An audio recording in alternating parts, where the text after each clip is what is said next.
नमस्कार, स्वागत है आप सभी का देश देशांतर के आज के अंक में। मैं हूं आपके साथ अमृता चौरसिया और आज देश देशांतर में बात संसद के मॉनसून सत्र की। संसद की कार्यवाही बुधवार 11 अगस्त 2021 को अनिश्चित काल तक के लिए स्थगित हो गई। इस तरह से संसद का मॉनसून सत्र 2 दिन पहले ही समाप्त हो गया। मॉनसून सत्र के लिए 19 जुलाई से 13 अगस्त तक की तारीख जो है वो तय की गई थी। विपक्षी दलों के हंगामे के कारण लोकसभा में 96 घंटों में मात्र 21 घंटे काम हुआ, वहीं राज्यसभा में 98 घंटों में महज 28 घंटे कामकाज हो पाया। राज्यसभा में कार्यवाही के नाम पर जो कुछ हो रहा है उस पर तो सभापति एम वेंकैया नायडू भावुक हो गए। उन्होंने कहा कि सदन में चल रहे हंगामे और गतिरोध के चलते उन्हें रात को नींद नहीं आई। सदन की गरिमा का संसद की कार्यवाही के दौरान ख्याल नहीं रखा गया। उन्होंने इस बात का जिक्र किया। इस तरह से मॉनसून सत्र जो है वो 2 दिन पहले ही समाप्त हुआ और हम जानते हैं कि जो उत्पादकता है वो भी बहुत ज्यादा कम रही। कुछ महत्वपूर्ण जो बिल हैं लोकसभा से, जैसे कि अन्य पिछड़ा वर्गों से संबंधित संविधान का 127वां संशोधन विधेयक, साथ ही दिवाला और शोधन अक्षमता संहिता संशोधन विधेयक लोकसभा से, जबकि राज्यसभा की बात करें तो संविधान का 127वां संशोधन विधेयक 2021, साधारण बीमा कारोबार राष्ट्रीयकरण संशोधन विधेयक 2021 सहित कुछ और महत्वपूर्ण जो हैं विधेयक पास किए गए। लेकिन ओवरऑल संसद की कार्रवाई की हम बात करें उस पर इस पूरे सेशन के दौरान किस तरीके से कार्यवाही चली, क्या उत्पादकता रही, किन महत्वपूर्ण मुद्दों पर चर्चा हुई, किन अहम बिलों को पास किया गया, तो मॉनसून सत्र का जो है पूरा लेखा जोखा, पूरा अवलोकन समझने की कोशिश करेंगे अपने दो बेहद खास मेहमानों से। मेरे साथ जुड़ गए हैं प्रदीप सिंह, आप सीनियर जर्नलिस्ट हैं, स्वागत है सर आपका। साथ ही केवी प्रसाद हैं, आप भी वरिष्ठ पत्रकार हैं, आप दोनों का बहुत स्वागत। चर्चा की शुरुआत प्रदीप जी मैं आपसे करना चाहूंगी। मॉनसून सत्र अपने तय समय से 2 दिन पहले ही समाप्त हो चुका है। ओवरऑल मॉनसून सेशन को समेटने की मैं बात करूं, शुरुआत आपसे, तो आप किस तरीके से देखते हैं? मॉनसून सत्र जो है इस देश के संसदीय जनतंत्र के लिए एक शर्म का अवसर था।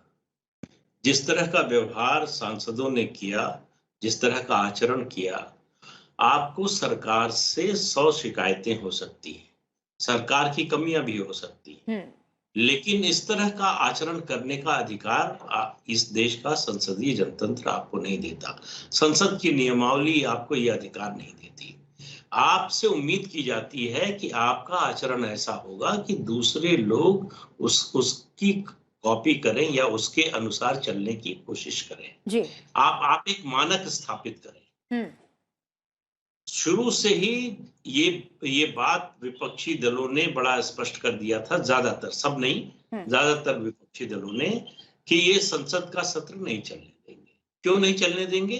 क्योंकि उनके नजर में किसानों का मुद्दा, महंगाई का मुद्दा, कोरोना का मुद्दा, उसके अलावा बेरोजगारी का मुद्दा, अर्थव्यवस्था का मुद्दा, ये सब गौड़ था। पेगासस का मुद्दा सबसे इंपॉर्टेंट था। तो रणनीति तय करने का अधिकार विपक्ष को है कि वो किस मुद्दे को सबसे ज्यादा प्रमुखता देना चाहता है, किसको कम देना चाहता है। लेकिन आपने जो रणनीति अपनाई उसका नतीजा क्या हुआ? आप इन सब मुद्दों पर सरकार को घेर सकते थे, सरकार को कटघरे में खड़ा कर सकते थे, लेकिन आपने ऐसा कुछ भी नहीं किया। जी। पेगासस पर भी आपकी बात सरकार ने मानी नहीं, उस पर भी बहस नहीं हुई। तो आपकी इस रणनीति से आपको हासिल क्या हुआ? आपने संसद को सड़क बना दिया। जिस तरह का आचरण आंदोलन के दौरान अगर स्थिति बिगड़ जाए सड़क पर होता है, उस तरह का आचरण सांसद करें, ये कैसे क्षम्य हो सकता है? मेरी नजर में ये जो कुछ भी हुआ है परसों और कल, इन दोनों मामलों में जिन सांसदों का दोष है उनका दोष तय करके उनके खिलाफ ऐसी कार्रवाई होनी चाहिए जो आगे आने वाले समय के लिए नजीर बने, कि फिर कोई सांसद इस तरह का व्यवहार करने की कोशिश भी न करे। बिल्कुल।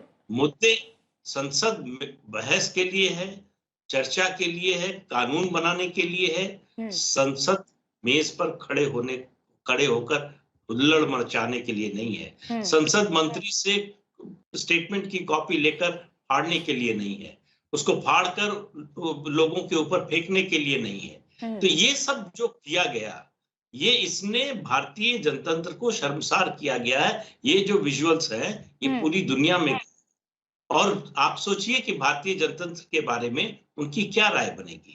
विधानसभा के जो सदस्य देख रहे होंगे वो क्या सोच रहे होंगे, उसके अलावा नगर महापालिका के सदस्य हैं उनकी क्या राय बनेगी। उनको लगेगा कि यही स्टैंडर्ड है जी। इसी तरह का आचरण होना चाहिए सदन में। बिल्कुल प्रदीप जी, जो तस्वीर मॉनसून सत्र में संसद की देखने को मिली, या यूं कहें कि हमारे सांसदों ने दिखाई, वो दरअसल तस्वीर बिल्कुल अच्छी नहीं कही जा सकती, जनतंत्र को शर्मसार करने वाली है। केवी प्रसाद जी, मैं आपका रुख करूंगी, और उत्पादकता की अगर हम बात करें, कामकाज की बात करें, जो शोर शराबा हुआ उसके अलावा जो काम है उसमें भी जो तस्वीर है वो बेहद खराब आई। लोकसभा में 96 घंटों में मात्र 21 घंटे काम हुआ, राज्यसभा की बात करें तो 98 घंटों में महज 28 घंटे काम हुए। सभापति राज्यसभा ने तो इस पर बहुत अफसोस जताया और उन्होंने कहा कि इस बात से दरअसल वो बेहद आहत हैं।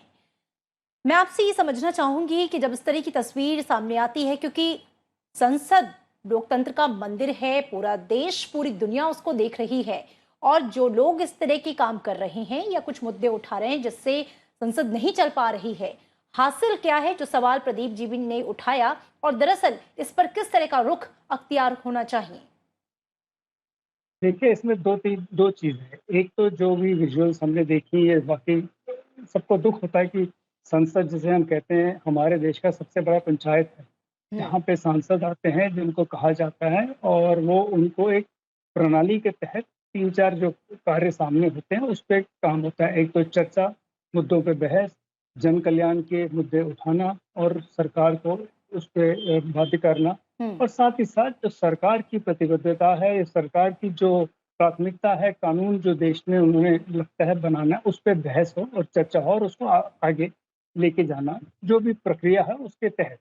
अब इसमें देखिए, पिछले कई वर्षों से, ये कई 21 साल से 25 साल अगर आप कहें, प्रदीप जी भी इस बात को गवाह देंगे कि विपक्ष का ये रवैया बिगड़ता ही जा रहा है। जो भी पार्टी विपक्ष में रही है, किसी भी वक्त अलग अलग संसद में अलग अलग दल अलग अलग वक्त पे विपक्ष की भूमिका निभाते रहे हैं। वो कोई ना कोई इस तरह का, जिसे कहते हैं स्टॉलिंग टैक्टिक्स, या संसद को ना चलने देने की कोई ना कोई जरिया बना है, और इसमें कोई बहुत ज्यादा बदलाव नहीं हुआ है। उसकी वजह क्या है, ये राजनीतिक दलों को आपस में बैठ के सोच के निकालना चाहिए ना कोई रास्ता, और ऐसा नहीं है इन्होंने नहीं सोचा। जैसे एक बार शायद मैंने पहले भी इसी चैनल पे जब हम चर्चा में बैठे हुए थे, 1996-97 में जब 50 साल का वर्षगांठ बना रहे थे, तो सारे लीडरों ने इस पे एक रेजोल्यूशन पास किया, लोकसभा में भी और राज्यसभा में भी, जिसमें उस वक्त के भूतपूर्व प्रधानमंत्री पी.वी. नरसिम्हा राव, उस वक्त के प्रधानमंत्री देवेगौड़ा, तमाम सारे लीडरों ने, चंद्रशेखर वगैरह, सब ने हस्ताक्षर की है उस रेजोल्यूशन में कि किस तरह का आचरण होना चाहिए। और उसके बाद कई सारी इश्यूज उठती गई, लेकिन जैसे कहा कि इससे पहले चाय सूखी नहीं फिर वापस। तो वजह क्या है? वजह यह है कि जैसे प्रदीप जी ने इसके बात की, संसद में कुछ मुद्दे होती है जो विपक्ष उठाना चाहती है और सरकार की अपनी प्राथमिकता होती है, और पुरानी कहावत है, ऑपोजिशन हैज इट्स से, गवर्नमेंट विल हैव इट्स वे। यानी कि सरकार में जो विपक्ष है वो अपनी कहने का हक रखती है और सरकार को अपना काम कराने का हक है। तो इस बीच में रास्ता निकाल के ही कार्य होता है। लेकिन इस बारी जो देखा गया, पूरी तरह एक तरह से वो जो आपसी जो बात रही है वो दिखी नहीं बिल्कुल। ठीक है, तो वो दिखी नहीं, वो आपसी सामंजस्य नहीं दिखा, वो समझ नहीं दिखी, और दरअसल संसद को चलाने की कोशिश भी जो है वो नहीं दिखी, अगर हम सामूहिक रूप से सभी सांसदों पर इसकी जिम्मेदारी डालें। प्रदीप जी, ये देश, और देश क्या पूरी दुनिया, और खासकर अगर हम भारत की बात करें, 2 साल से हम एक बड़ी महामारी से, एक ऐसी चुनौती से जूझ रहे हैं, कोविड महामारी से, जिसे पूरा देश जो है अस्त व्यस्त हुआ, तमाम क्षेत्रों पर उसका प्रभाव पड़ा और तमाम लेवल पर उसे उबरने के प्रयास अभी भी किए जा रहे हैं। आपको नहीं लगता कितने महत्वपूर्ण मुद्दे थे इस बार संसद में डिस्कस करने के लिए? कोविड महामारी, स्वास्थ्य, शिक्षा, बेरोजगारी, महंगाई और अगर हम बात करें किसानों का भी मुद्दा, लेकिन एक पेगासस का मुद्दा, क्या ये इतना महत्वपूर्ण था कि बाकी सारे मुद्दों पर भारी पड़ गया और पूरी जो संसद है वो पेगासस के मुद्दे पर एक तरह से उसी तरफ उसी लय में चली गई? नहीं, देखिए, बिल्कुल सही बात है। ये मुद्दे बहुत महत्वपूर्ण थे और मुझे लगता है कि विपक्ष जो है, ये जब तक पेगासस का मुद्दा नहीं आया था, इसी को सबसे बड़ा मुद्दा मान रहा था। और राज्यसभा में कोरोना पर बहस हुई, लोकसभा में नहीं हुई। क्यों नहीं हुई? राज्यसभा में किसानों के मुद्दे पर बहस शुरू हुई और बंद करना पड़ा। क्यों ये हंगामा होता? मैं प्रसाद जी की इस बात से सहमत हूं कि पिछले 20-25 साल में कोई भी विपक्षी दल हो, सबका आचरण अपेक्षा के अनुरूप नहीं रहा है जी। हंगामा एक तरह से अपवाद की बजाय नियम बन गया। लेकिन होता क्यों है? होता इसलिए है कि जो दल हैं, उनके नेता, उनका शीर्ष नेतृत्व तो ये चाहता है, सांसद जो करते हैं वो अपने नेता को खुश करने के लिए करते हैं। उनको मालूम है कि इसके लिए हमको प्रताड़ित नहीं किया जाएगा, हमारे खिलाफ कुछ नहीं होगा, बल्कि हमको पुरस्कृत किया जा सकता है। तो ये समस्या सांसदों की उतनी नहीं है मेरी नजर में, जितना पार्टियों के नेताओं की है। और ये पार्टियों के नेताओं की समस्या क्यों है? वो ये है कि 2004 से एक ट्रेंड चला है कि जो मैंडेट आया है उसको एक्सेप्ट नहीं करेंगे। जो भी विपक्षी दल है, सत्ता से जो बाहर जाता है, उसको लगता है कि हमको हारना नहीं चाहिए था, हमको पता नहीं क्यों हरा दिया गया है, ये तो हमारा हक था। आप 2004 से 2009 तक देखिए, बीजेपी ने किया। 2009 से 2014 तक जो मुख्य विपक्षी दल बीजेपी था और दूसरे पार्टियां, उनको इतने घोटाले सरकार के मिले कि उनका जो है हंगामा और इस तरह की कार्रवाई एक तरह से जस्टिफाई होती है। लेकिन 2014 से अब 2021 तक कांग्रेस पार्टी ये स्वीकार करने को तैयार नहीं है कि वो चुनाव हार गई है। इस वजह से ये तीसरी बात, संसद में किसी मुद्दे को उठाने पर बहस अगर उस पर होती है तो उसके लिए तैयारी की जरूरत होती है। आपको पढ़ के आना पड़ेगा, उस विषय की जानकारी लेकर आना पड़ेगा जी। लेकिन अगर हंगामा मचाना है तो उसके लिए कुछ नहीं करना है। आप सुबह उठिए, नहा धो के तैयार होइए और आके संसद में हंगामा शुरू कर दीजिए। 19 जुलाई से लगातार हमने देखा कि यही दृश्य संसद में दिखा कि सदन की कार्यवाही जैसे ही शुरू हुई, विपक्षी दल के सांसद वेल में पहुंच गए। आप वेल में पहुंच गए, उसके बाद कहते हैं कि हम बहस चाहते हैं। तो वेल में जाकर तो बहस नहीं हो सकती कोई। आप अगर सभापति से या जो भी पीठासीन अधिकारी है उससे कोई मांग करते हैं तो पहले आपको अपनी निर्धारित सीट पर, आसन पर जाना होगा। विपक्ष उसके लिए तैयार नहीं था। ये जो है सरकार के लिए एक तरह की सुविधा होती है कि वो तमाम कड़े सवालों से, तमाम असुविधाजनक सवालों से बच जाती है। तो मैं तो कहता हूं कि विपक्ष ने परोक्ष रूप से एक तरह से सत्तारूढ़ दल की मदद की है, लेकिन ऐसा करने के चक्कर में इस देश की संसदीय मर्यादा को उन्होंने धूल धूसरित किया। ये आचरण जो है, ये जो 2 दिन हम लोगों ने देखा, ये हंगामे से बहुत आगे का मामला है। और ये मेरा मानना है कि समय आ गया है, इसको गंभीरता से लेना चाहिए। चाहे जिस पार्टी की सरकार हो, आज एक पार्टी है, कल दूसरी होगी। जो आज विपक्ष में है, कल सत्ता में हो सकता है। जो आज सत्ता में है, वो कल विपक्ष में थे। तो ये सोचना पड़ेगा कि क्या इसी तरह संसद चलेगी? अगर इस तरह का आचरण रहेगा तो फिर लोगों को सोचना पड़ेगा कि संसद की जरूरत है भी कि नहीं। बिल्कुल, बहुत ही महत्वपूर्ण सवाल आपने उठाया है। केवी प्रसाद जी, जो मुद्दे अभी थोड़ी देर पहले मैंने गिनाए अपने सवाल के दौरान प्रदीप जी से, बहुत ही अहम मुद्दे थे इस बार मॉनसून सत्र में डिस्कस करने के लिए। लेकिन एक पेगासस का मुद्दा जो है उन सब पर भारी पड़ता है। मैं आपसे समझना चाहूंगी, आपका एनालिसिस चाहूंगी कि हम लोकसभा की बात करें या राज्यसभा की बात करें, आपको क्या लगता है कि इन मुद्दों को तरजीह दी गई, चाहे चर्चा की बात करें या उनको उठाए जाने की बात करें, या आप भी यही समझ रहे हैं कि हंगामे या फिर गतिरोध की नीयत से जो है इस पूरे मॉनसून सत्र को एक तरह से जाया जाने दिया गया? देखिए, ये तो साफ है कि सत्र जाया चला गया। अब तो इसमें कोई संदेह नहीं है। जिस तरह के आंकड़े आपने बताए हैं उससे साफ है। और 2 दिन पहले ही उसको एडजर्न करना पड़ा क्योंकि कार्रवाई नहीं हो पा रही थी। सवाल जैसे प्रदीप जी ने इस बात को कहा कि मुद्दे कई सारे हैं, महत्वपूर्ण हैं विपक्ष की तरफ से। ये पहले भी जब ऑल पार्टी मीटिंग होती हैं वहाँ पे बातें की जाती हैं और हमेशा जो बिजनेस एडवाइजरी कमिटीज हैं उसमें भी प्राथमिकता तय की जाती है। लेकिन जब पेगासुस का मुद्दा आया, ये एक राजनीतिक फैसला है सारी विपक्षी पार्टियों का कि इस मुद्दे को सबसे पहले हम इसको उठाएंगे और इसके तहत भी वो उन्होंने सरकार के सामने कुछ मांग रखी थी। शायद उनमें एक मांग ये थी कि गृह मंत्री इस चर्चा में भाग ले, बैठे और सुने, क्योंकि उनका मानना था कि ये पूरा संदर्भ गृह मंत्रालय से जो भी उनका अपना तो अपेक्षा जो उन्होंने रखा। तो सवाल ये है कि ये मुद्दे तय करने वाले हैं सांसद के लोग, संसद में जो सांसद हैं वो और उनकी पार्टियां तय करेंगी, उसमें प्राथमिकता वो तय करेंगी। लेकिन जैसे मैंने पहले भी कहा, संसद में ये होता है कि दोनों सारे सदन में सारे दलों को मिलके सदन चलाने का तरीका ढूंढना चाहिए और ढूंढते भी रहे हैं। ऐसा नहीं हुआ, पहले भी कई सारे मुद्दे ऐसे उठे हैं जिसमें कई बार सरकार, उस वक्त की सरकार को नामंजूर हो, लेकिन कुछ ना कोई रास्ता निकाल के, हल निकाल के फिर संसद में तैयारी करके आते हैं और वो बातचीत करते हैं।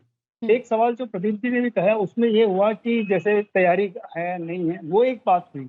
पिछले कई सालों से ये बात संसद में ही अक्सर सुनाई दिया, लोगों ने ये बात कही, मेंबरान ने, कि मुद्दा छिड़ जाता है, बहस चलने लगती है, विपक्ष अपनी बात करती है और उसके बाद हंगामा कर देती है, तो सरकार की तरफ से जो सफाई या पेशानी है वो ठीक तरह से नहीं आती। तो इस तरह के भी व्यवधान पैदा किए गए। तो जिसे कहा कि अगर आचरण में समस्या है, उसमें हमने क्या कोशिश, सारे दलों ने मिलकर कोशिश की।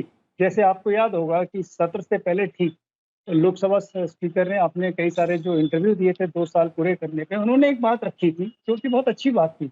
उन्होंने कहा अगर नियम में कोई कानून का प्रावधान चेंज करना है, जैसे शायद कमेटी मीटिंग्स को लेकर कुछ बात उठी थी कि इसमें वेब पे या कोई इस तरह के हम क्यों ना करें, तो उन्होंने कहा कानून में हमारे रूल्स में इस तरह का प्रावधान नहीं है और किसी ने इस पर कोई बात भी नहीं कही। तो उस जैसे मूलभूत मुद्दे को अगर सदन के दौरान उठाया जाए और रूल्स कमेटी के तहत लेके जाया जाए तो आगे रास्ता निकलता है, और रास्ता भी निकालेंगी सांसद और उनकी अपनी कमेटियां। बाहर में कोई मदद नहीं हो पाएगी, ये सब जानते हैं, ये सबको पता है। कई सालों से, कई वर्षों से वो संसद में है, संसदीय प्रणाली है और पूरा तंत्र है उनको मदद करने के लिए। सवाल ये है कि जैसे राजनीतिक दृष्टिकोण क्या होता है, और ये कई बारी पहले भी सुना था एडवाइजरी कमेटी मीटिंग या लीडर्स मीटिंग में साफ तौर से कहा जाता है जी आज हम सदन नहीं चलने देंगे। अब आपने जैसे कहा जी मन बना के आ गए कि सदन नहीं चलने देना, तो फिर ये जो चीजें देखते आए हैं पिछले 20-25 साल से वही दृश्य देख रहे हैं।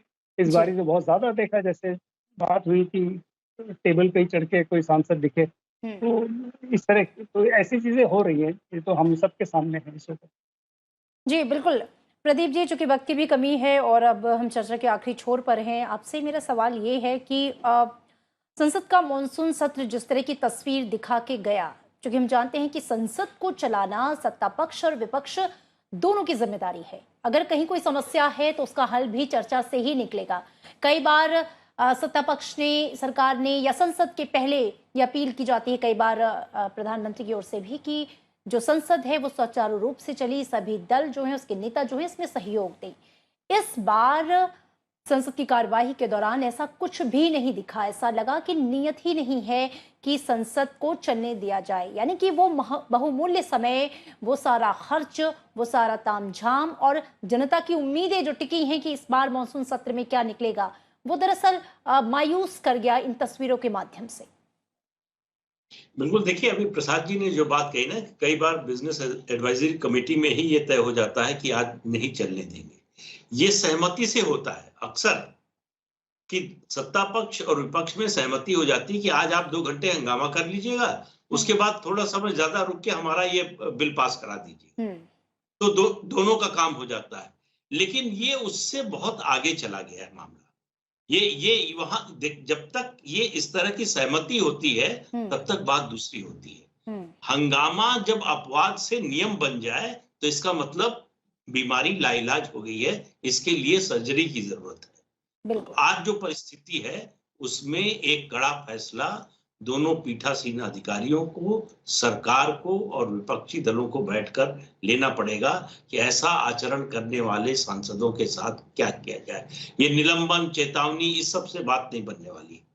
जब तक कोई ऐसा कदम नहीं उठाया जाएगा कि आगे से किसी के मन में ये विचार आए ही नहीं, तब तक ये स्थिति सुधरने वाली नहीं है।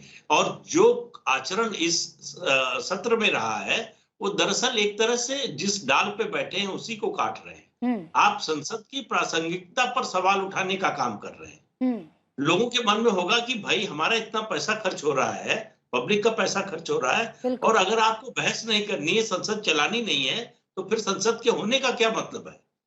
फिर तो जो पार्लियामेंट्री कमेटीज हैं उन्हीं में सब चर्चा हो जाए और बाकी जो है कानून बन जाए। तो ये सांसदों को सोचना पड़ेगा कि वो अपने हित में ये कर रहे हैं या अपने अहित में कर रहे हैं। वो जनतंत्र का हित तो कतई नहीं कर रहे। बिल्कुल, बहुत ही महत्वपूर्ण बात की आपने प्रदीप जी कि संसद की प्रासंगिकता पे प्रश्न चिन्ह दरअसल सांसद खुद लगा रहे हैं अपने इस आचरण से। तो उन्हें अब ये सोचना होगा कि जनता ने जिस भरोसे, जिस उम्मीद और जिन अपेक्षाओं, आकांक्षाओं के साथ उन्हें संसद में भेजा है, लोकतंत्र के इस मंदिर में उनकी बात को उठाने के लिए, समस्याओं पर चर्चा करने के लिए, कुछ कॉन्क्रीट निकालने के लिए, वो दरअसल हो रहा है या नहीं। जाते जाते के.वी. प्रसाद जी, मैं चाहूंगी क्लोजिंग कमेंट आपकी तरफ से। जी देखिए, हम सब उम्मीद है, और जैसे अभी जो बात हो रही थी कि क्या कोई कड़ा फैसला लिया जाएगा, जिस तरह की बातें निकल के आ रही हैं, समझ में आ रहा है कि पीठासीन अधिकारी लोकसभा और राज्यसभा दोनों इस पे कुछ ना कुछ गहन विचार कर रहे हैं कि क्या तरीका हो, क्योंकि कई सारे प्रावधान हैं ऑलरेडी और उससे आगे कुछ सोचना हो उस पर भी। लेकिन ये सिर्फ इससे मैं ये नहीं कह रहा पहले होता रहा तो आज भी होना चाहिए, कोई ना कोई रास्ता ढूंढना चाहिए इस चीज़ों पे एक जगह अंकुश लगाने के लिए। साथ ही साथ राजनीतिक दलों को अपने विचार करना चाहिए कि अगर संसद, जैसे प्रदीप जी ने कहा, इसकी प्रासंगिकता बनाए रखनी। बिल्कुल, आप दोनों खास मेहमानों का शुक्रिया इस सार्थक चर्चा के लिए। बहुत ज़रूरी है कि जिस तरीके का आचरण दिखा वो भविष्य में ना हो, उसके लिए एक स्ट्रिक्ट एक्शंस जो हैं वो दोनों पीठासीन अधिकारियों की ओर से उठाए जाने की ज़रूरत है। और सांसदों को भी चाहे वो सत्ता पक्ष के हों या विपक्ष के, अपनी जिम्मेदारी को समझना होगा, उस एहसास को समझना होगा जिसके साथ जनता ने उन्हें चुनकर लोकतंत्र के इस मंदिर में उनकी आवाज़ उठाने के लिए, उनकी समस्याओं को सुलझाने के लिए, चर्चा करने के लिए भेजा है। आप दोनों का एक बार फिर से बहुत शुक्रिया। फिलहाल देश देशांतर में आज के लिए इतना ही। दीजिए इजाजत, नमस्कार।